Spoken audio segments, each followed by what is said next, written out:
What is going on, everybody, and welcome back to week 3 of CEBL Weekly presented by BetVictor. And where did the time go? We're already over a quarter way through the season and so much has happened.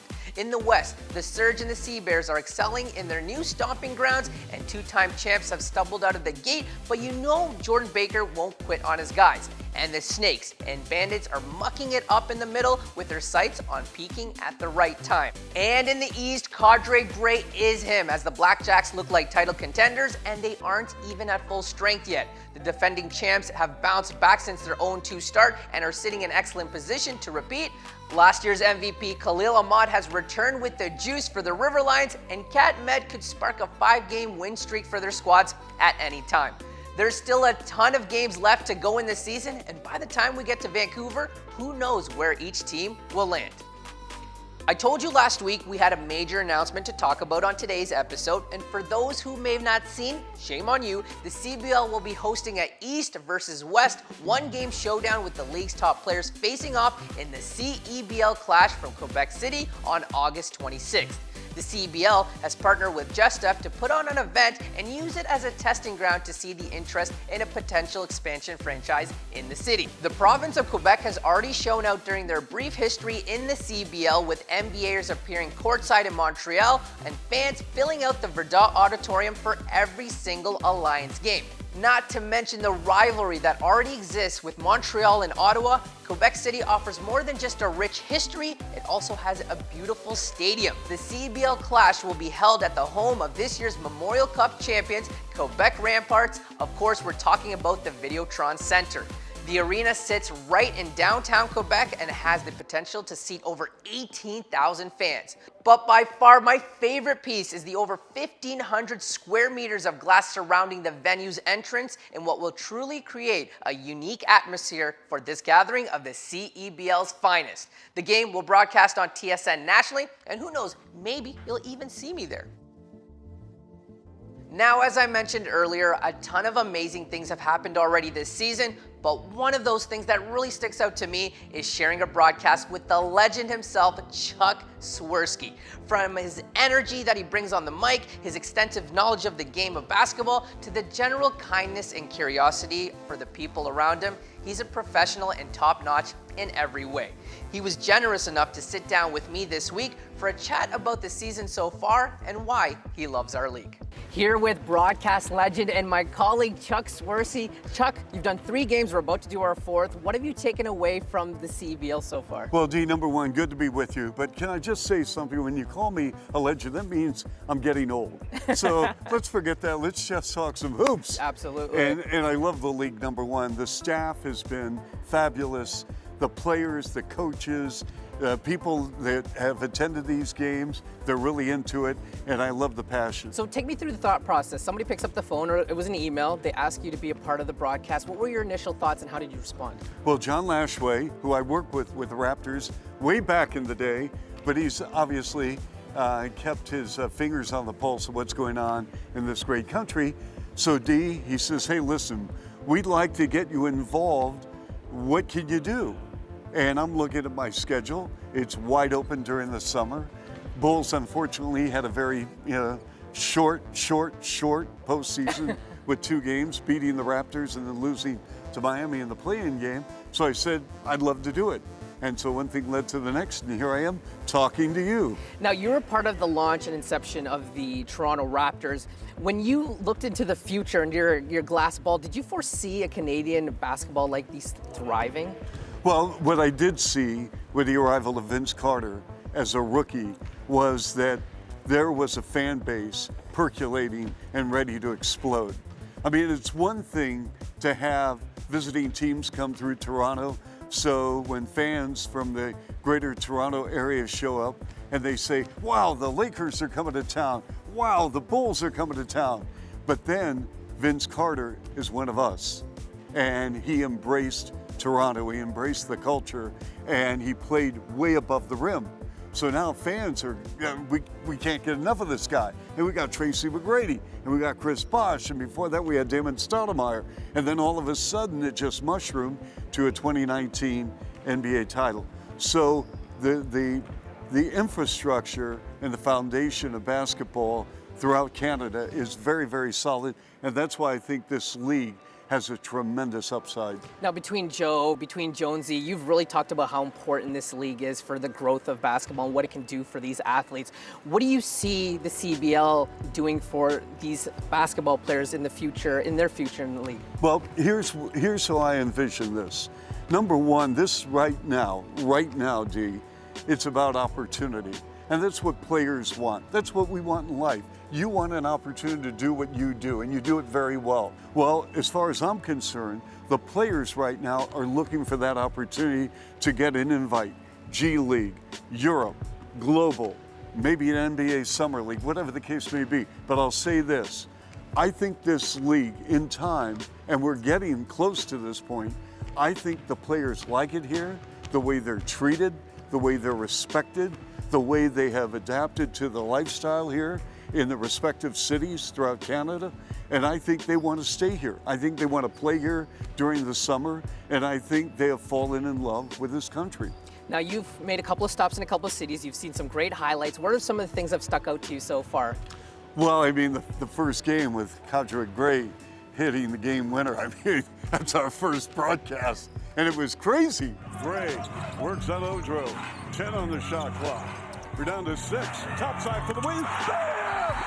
Onions, baby onions! Get out the salami and cheese, mama!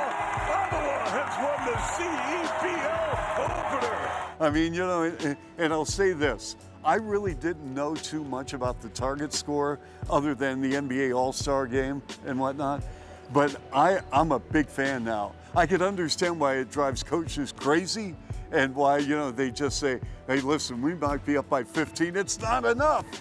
But now I'm looking at it from a broadcasting standpoint to engage our viewers. And also, D, you know, at the end of the day, this is entertainment. That's what this is what it's all about. It's about entertainment. And what better way to entertain the fans who are watching a team maybe get blown out, but then what we talked about earlier, opportunity. There's an opportunity now in the final 4 minutes or less to put together something. You have a target score, the clock stops, you've got the shot clock, that's about it, and play hoops. Now, speaking of entertainment, I've had the luxury of rolling around with you, and I've seen the reception and the fans talking to you, and you've graciously engaged with all of them.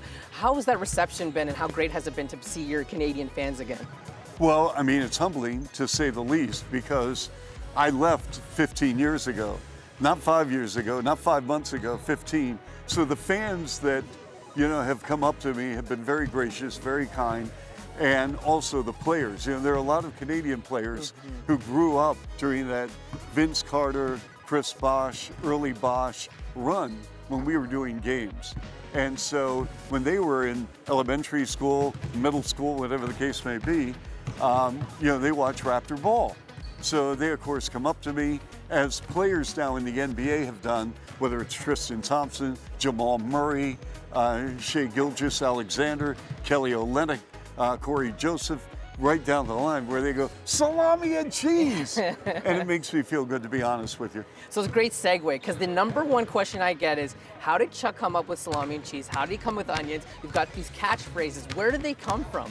Well, salami and cheese came from a fan who wrote a letter, and he said, listen, you know what? I love watching the Raptors, and I just can't eat. I'm on the edge of my chair. So when you know that the Raptors have won a game, you can just say, hey, you know, the Raps are going to win this game. So I can grab something to eat. And by the way, I like salami and cheese. So I get the letter, and I'm thinking, okay, well, about 2 games later, you know, the Raptors are in front by about 8 points with 20 seconds to go. And I said, get out the salami and cheese, mama. This game is over. And it just went crazy. I mean, it went viral. So the onions, you know, a couple of broadcasters in the States have used it to a certain degree, but I kind of put an extra edge to it. Onions, baby onions, big time onions. And I can confirm that Chuck loves his onions. You did get onion rings for lunch to confirm that as well. Yes. Well, listen, Chuck, I've appreciated your time. If there's one thing that I always tell people is you're very kind and you're very gracious and you're exactly what people would hope you would be. So I appreciate you taking the time to sit down with us and look forward to your call tonight. My pleasure. And for our CEBL fans, number one, thank you for inviting us into your home. You've got a great young man here who loves this league. And so on this note, we're going to close out the interview with Bulsara to the rack. Count it! And a foul. Bulsara with a hoop for harm and one. The CEBL is not just about the huge dunks and dagger threes that we've seen over the past 5 years. There are some hoopers out there that are wizards with the ball and are more than happy to serve up some of the most premium dishes. Let's take a look at what these 5-star chefs have been serving up this season.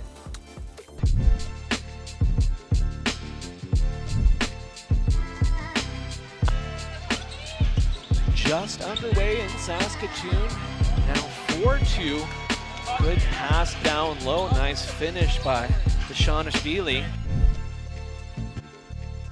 All across the globe. Are you expecting a lot of threes? Yeah, this is an athletic league, although there's Odro again on the screen and roll stuff. Yang picks up the dribble. He bounces in. Loose ball, though. Rattlers come away with it, so a chance to regain the advantage. Wright Foreman will pick it up. He looks down low. Adong McCoy goes up. Nice touch. Almost turned over again. Ekiyor. That is Warren Holtz with the basketball. The no-look pass and the finish off the window. Oh, what a beauty.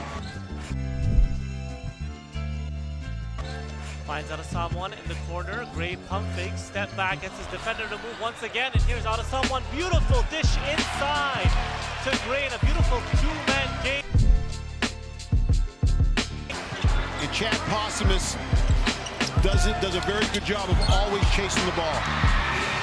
Center defensive breakdown by the CEBL. Brampton leads by 4 with 5:15 to go in the first quarter. Louis bounce pass and a good one underneath and up with an impressive dunk. Here's John again with his left against Ahmed Hill. On the end line, open three from the center arc. Right down St. Catharines Street for McEwen, and a 69 lead for the Honey Badgers. His passing ability is second to none. And when you go against Khalil Ahmad at practice, it's only going to make him better. Down low, Gerkic got the angle and dropping it over Lull. Miller Moore as we get back to the action. More Sid and Gilder. Gilder drives, kicks. Miller Moore, shoot two.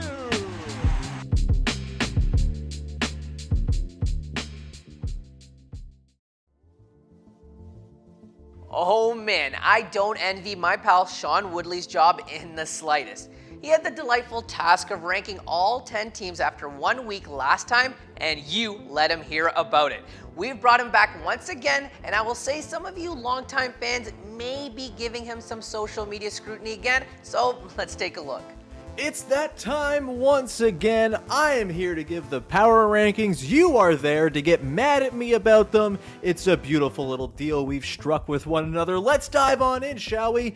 At number 10, we have the Edmonton Stingers. And in the first version of the power rankings, I openly pondered whether someone would be able to step up and provide some scoring juice alongside Brody Clark, the front court mainstay for the Stingers. Enter Nick Hornsby, who's averaging 20 a game over his last 2 outings. It's not terribly surprising considering the 6'7 wing has enjoyed a rock-solid career in some pretty high-level leagues over in Germany and Israel before making his CEBL debut this season. But if the 1-3 Stingers are going to climb out of the bottom of the power rankings, you can bet Hornsby will be a big reason why.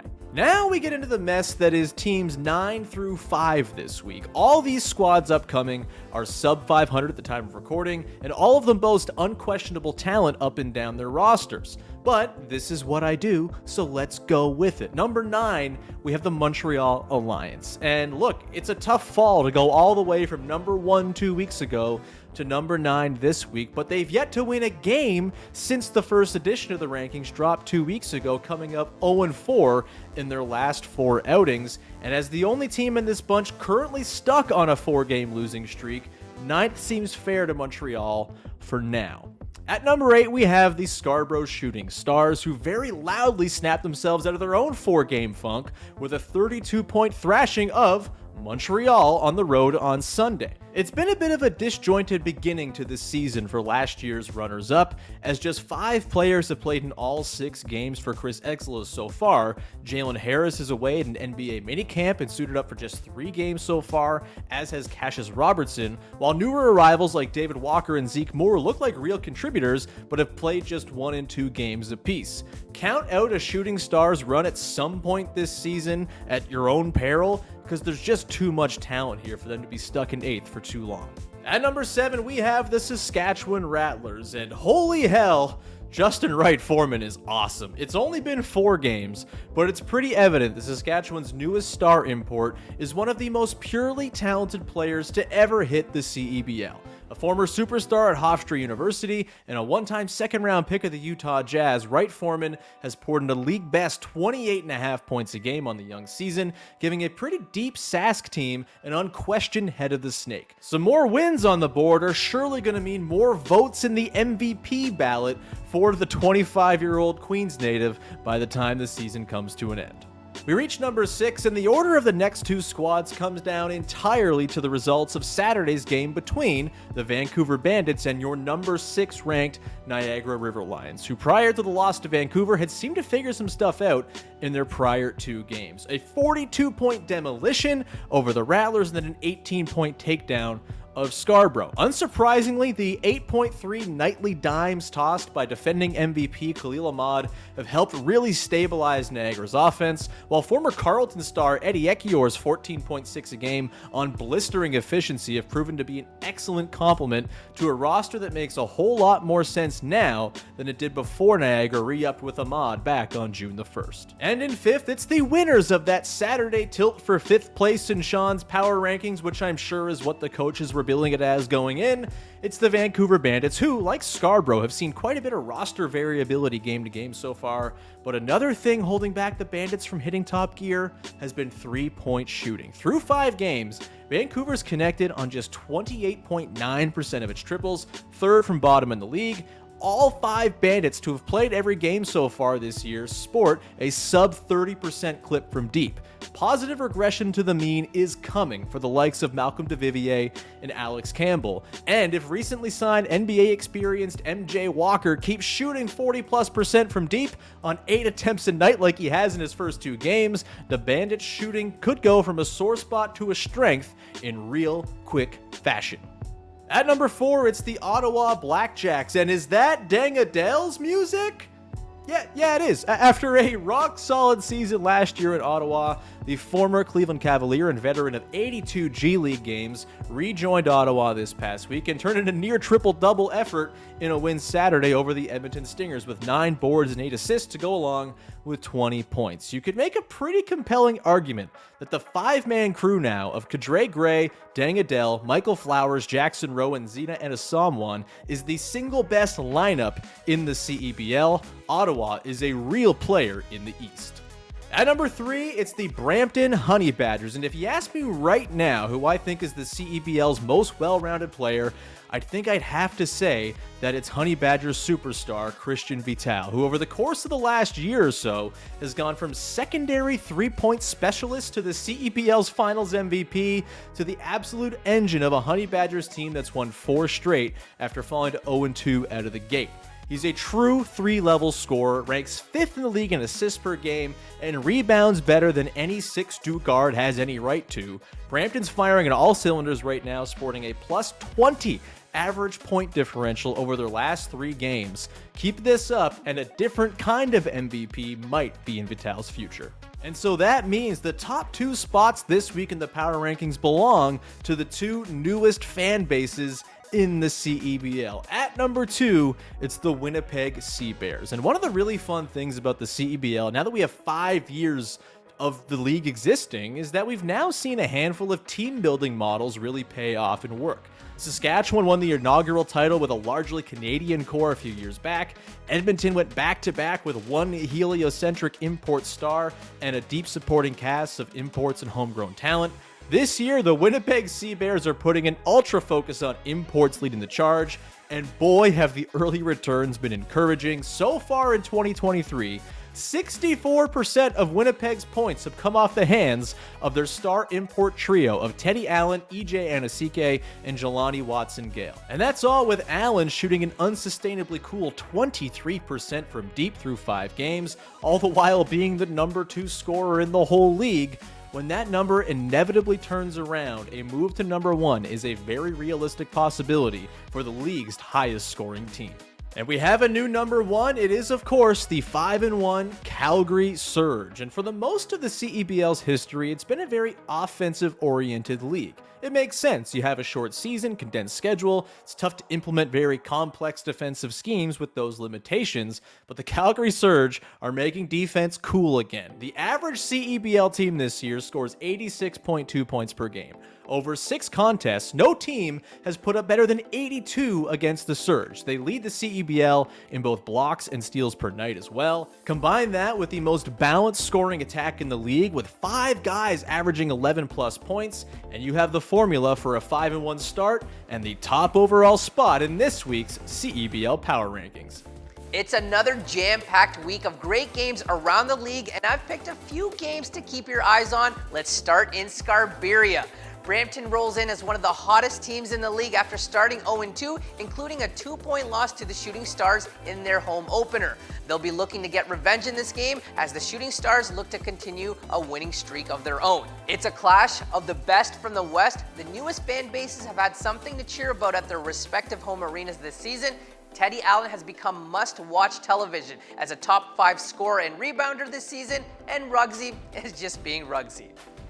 And lastly, I'm going with Ottawa versus Niagara. Kadri Gray has already made his case as an early MVP candidate as the league's top assist getter. He'll be going up against a Riverline squad headed by last year's MVP, Khalil Ahmad. Follow CEB League on your favorite social channels for all the fun content, news, games, updates, and more. Tickets to watch your favorite team play are available. Head to cbl.ca to buy now. Tickets to Championship Weekend are also available. Get your tournament packs by visiting cebl.ca/Championship Weekend. Watch all games live on CEBL Plus, powered by BetVictor and TSN Plus. Well, would you look at the time? Another episode of CEBL Weekly presented by BetVictor just flew by. Thanks for joining me again, and we'll see you next week.